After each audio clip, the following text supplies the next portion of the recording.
Anak, gumising ka na! Christmas party niyo na! Christmas party na namin, Nay! Sana maganda yung regalong matatanggap ko mamaya. Kumain ka na dyan, anak, ha? Ano meron, Nay? Bakit ang dami pong pagkain? Siyempre, anak, malapit na magpasko. Tara, kain na tayo. Niluto ko lahat ng favorite mo. Talaga, Nay? Hay, sana palagi na lang Pasko. Ay, may nangangaraling ata. Wait lang, anak. Nangangaraling po. Ang seselage awetan na awit ng handog. Sanga ng Pasko magmalaba joy joy. Merry Christmas po! Galing mo naman! No, ito, 10 pesos. Ayan na! 10 pesos? Ang ganda ng boses ko tapos 10 pesos lang bibigay mo sa akin? Alis na nga ako, kuripot mo. Wow, demanding pa. A few moments later. Okay, class, mag-exchange gift na tayo. Wow, ang bango neto, thank you. OMG, bagong bag. Alam mo talaga yung gusto ko, ah. Thank you. Nasaan yung exchange gift ko? Wala yung ka-exchange gift mo, be. Absent siya. Bawi ka na lang next year. Minsan na nga lang mag-Christmas. Absent pa siya. Okay lang yan, be. Huwag ka na umiyak. Paano na yung gift ko? Oh, anak, ba't malungkot ka? Wala ako natanggap na regalo, Nay. Absent yung ka-exchange gift ko. Oh, eto, para sa'yo, anak. Merry Christmas! Para sa akin to, Nay. Thank you. Kala ko wala na ako regalo ngayong Pasko. Siyempre naman, anak, makakalimutan ba kita? Wow, ang sweet niya naman, Mare. May fruit salad ba kayo? Pingi ko. Anak, gumising ka na. Pasko na. Pasko na agad? Oo, bumaba ka na doon. Nandito na mga tita mo. Sige po, Nay. A few moments later. Hi, Mare! Merry Christmas! Merry Christmas po, tita. Eto na ba yung anak mo, Mare? May boyfriend ka na ba? Wala po akong boyfriend. Study first po kasi ako eh. Study first o walang nagkakagusto sa'yo? Tignan mo nga sarili mo. Kisa naman sa'yo, mukha kang babaeng aso. Sige, kain na tayo. Nandito na naman yung tita kong laitera.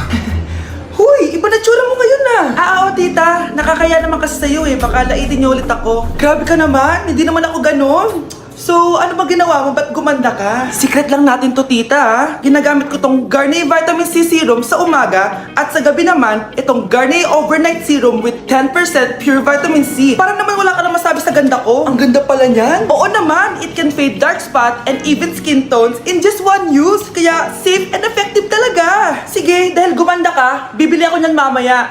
Bless po, tita. Bless you. Oh, anak, nandito ka na pala. Ang pogi pala ng anak mo, Mare. Siyempre, mana sa akin. Siya na ba si Mr. Right? Siya na ba yung plot twist na hinihintay ko? Magpapasko na akong may jowa! Pinagsasabi mo dyan, anak? Pinsan mo yan! Pinsan? Lahat na lang! Nay, ang taas ng grades ko! Congrats. Kain tayo sa labas, Nay! Sabi niyo, pag mataas grades ko, kakain tayo! Wala akong time, anak. Nay, nagugutom po ako! Anak, may ginagawa ko. Nay, di po ba kayo magluluto? Ano ba yung anak? Ang tanda mo na, di mo pa rin kaya magluto para sa sarili mo? Kita mo ang dami kong ginagawa dito? Storbo to? Sige po, Nay. Ako na lang po magluluto. Mare! Oh, Mare, ba't parang takot ka? Ang dami na kasi nawawalang bata sa barangay natin. Yung kapitbahay natin, 4 na araw na nawawala yung anak niya. Baka naman nag-away lang sila tapos lumayas yung anak niya. Basta ikaw, Scarlett, palagi kang mag-iingat, ha? Sige po, tita. Masyado ka nagpapaniwala sa fake news, Mare. Nay, tignan niyo po yung drawing ko. Ang ganda, anak. Di mo pa naman nakita, eh. Nay, punta po kayo sa school bukas. Kakanta po ako sa stage. Sige, anak. Pupunta ako pag may free time ako. Talaga, Nay? Yay! Uy, Mare, kakanta anak mo ngayon. Hindi ka ba pupunta? Hindi na siguro, Mare. Marami pa akong gagawin. Hinihintay ka nun. Pagbigyan mo na, minsan lang. Naku, Mare, sagabal lang yun sa trabaho ko. Sige na, marami pa akong gagawin, no? Nasaan ka na ba, Nay? Malapit na akong tawagin. Hindi ka mahal ng nanay mo. Mahal ako ng nanay ko! Tao po! Bakit po, sir? Kayo ba yung nanay ni Scarlett? Opo. Ma'am, nawawala po yung anak nyo. Ano? Si Scarlett? Aware naman siguro kayo na maraming nawawalang bata dito sa barangay natin, ma'am. Scarlett? Yung iba, ma'am, hindi na namin nahanap. Napakawalang kwenta mong nanay. Disturb mo yan. Babe? Yes, babe? Magpa 5 years na kasi tayo bukas, babe. Gusto ko na sanang i-level up yung relationship natin. Ha? Ayoko pa maging nanay. OMG! Will you marry me? Wait lang, parang nakita ko na yan. Seryoso ka ba, Michael? 299 pesos na engagement ring? Yun ba yung halaga ko sa'yo? Babe, hindi naman importante kung mahal yan or mura, di ba? Ang importante, nagmamahalan tayo. 5 years tayo! Tapos eto lang bibigay mo sa akin, ha? Hindi pa ba sapat yung magpapakasal tayo tapos magkakapamilya? Nag-expect ako sa'yo. Akala ko bibigyan mo ako ng bagong bahay, ng bagong sasakyan. Tapos ito lang bibigay mo sa akin? Buti naman at lumabas na yung tunay na kulay mo bago kita pakasalan. Ha? Sinusubukan lang kita. At tama nga ako, na gold digger ka. Michael! Sayang, nakahanda na pa naman yung titulo ng mansion na ibibigay ko sa'yo. Pati yung sports car. Michael, sorry! Joke lang yun! I guess, pera lang ang habol mo sa akin. Hindi mo deserve to. Anak, boyfriend mo ba yung anak ng kapitbahay natin? Opo, Nay. Ano? Ayoko yun! Makipaghiwalay ka na doon! Bakit naman, Nay? Mahal namin yung isa't isa! Di nga marunong magbayad ng utang yung nanay nun? Oh, ano naman kinalaman namin doon? Basta! Di kayo pwede nun! A few moments later. Babe, pumunta ka na. Tulog na si nanay. Hi, babe. Hello. Ba't parang kabado ka, babe? Kasi ayaw sa'yo ng nanay ko. Ayan na nga ba sinasabi ko? Nay! O anak, bakit nandito ka sa bahay ng babaeng yan? Nandito pala hindi marunong magbayad ng utang. Nahiya naman ako sa'yo, chismosa. Teka lang, magkano ba utang mo sa kanya, Nay? 50 pesos. 50 pesos lang yung utang niya sa'yo? 50 pesos lang? Umiiyak na? Bakit? Malaking bagay na yun sa akin. Oo, ito. Bibigyan ko kayo tig 1,000 tig isa. Ito, Nay. Manahimik ka na, magpapakasal na kami next week ng girlfriend ko, Aba, kasal agad? Dagdagan mo to! Nay naman! Magkano po ba? 10 milyon! 10 milyon? Babe, mukhang 2050 pa tayo pwede magpakasal.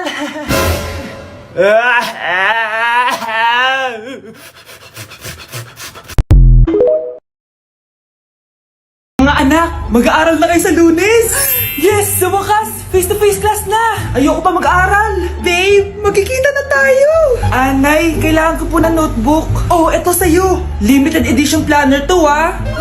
Thank you, Nay! Ang ganda! Ano yung sa'kin, Nay? Eto, yellow pad. Bakit yellow pad lang? Tapos yung sa kanya, planner? May favoritism talaga dito, Nay, kailangan ko po ng ballpen. Eto, anak, G-Tech. Ang mahal nito. Ingatan mo yan, ha? Thank you, Nay! Hindi ko babagsak to. Ikaw naman! Etong sa'yo! Bakit maleta, Nay? Mag-aaral na ba ako sa ibang bansa? Yan yung gagamitin mo kapag bumagsak ka dahil papalayasin na kita! 1 year later. At dahil mag-graduate na kayo, bibigyan ko ng bagong cellphone ang may pinakamataas na grades! Nay, 95 ako. Akin yung cellphone. 95 lang? Ako nga 96 na Shh! Sa akin yung bagong cellphone dahil 98 ang grade ko. Ikaw, anong grade mo? Bagsak? 99 ako, Nay. At deserve ko to. I'm a bitch, I'm a boss. I'm a bitch and a boss, I'ma shine like glass. I'm a bitch, I'm a boss. I'm a bitch and a boss, I'ma shine like glass. Grabe na talaga panahon ngayon. Bakit po, Nay? Tingnan mo tong nakita ko. Bata, puro cellphone, namatay. Fake news lang yan, Nay. Basta, huwag ka man mag-cellphone. Akin na yan. Sige po, Nay. A few moments later. Anak, grabe talaga. Bata, patay dahil sa food poisoning. Anak, huwag ka muna kumain. Akin na yan. Sige po, Nay. Gutom na ako. Yung soft drinks na lang ako. Yung dati nating kapitbahay, anak. Namatay dahil sa soft drinks. Huwag kang iinom yan. Sige po, Nay. Magtutubig na lang ako. Anak! Anak! Tignan mo to! Bata, uminom na nakakalasang tubig! Namatay! Huwag kang inom yan! Sige po, Nay. Matutulog na lang ako. Anak! Bakit po, Nay? Anak, ang dami na babangungot ngayon! Huwag kang matutulog, ha? A few moments later. Nay, nanghihina na po ako. Yun na nga ba yung sinasabi ko Tingnan mo to nakita ko. Bata, nakalanghap ng nakakamatay na amoy. Patay! Anak, huwag ka munang huminga. Anak, huwag ka munang tumingin. Anak, huwag ka munang lumabas. Anak, huwag ka munang mabuhay. Anak, akalat dito. Maglinis ka nga. Anak, tingnan niyo po yung nakita ko. Tingnan mo.